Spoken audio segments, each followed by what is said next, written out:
The committee formed to guide South Carolina's response to the overturning of Roe v. Wade has now put out its recommendations for a more restrictive law, and among them is a near total ban on abortions with no exceptions for rape or incest. Stand up, fight back!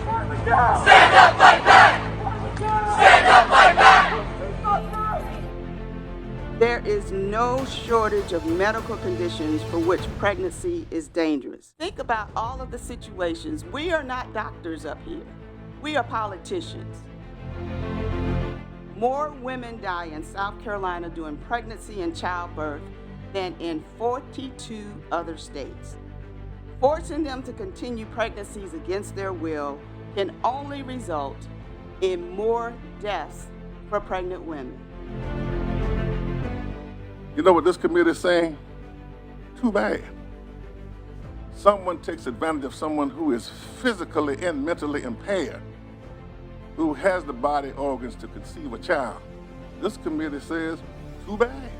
One of the persons who spoke to us talked about a situation of a 10 or 12-year-old child. You know, are we going to say to people like that, too bad? And this ad hoc committee, I view it, to be honest, as a sham process. But at the end of the day, a bill's gonna get filed and get pushed, okay? And we're gonna have to stand up and fight. And that's why it's important that you're out here today, that we're fighting for our rights, for our reproductive independence.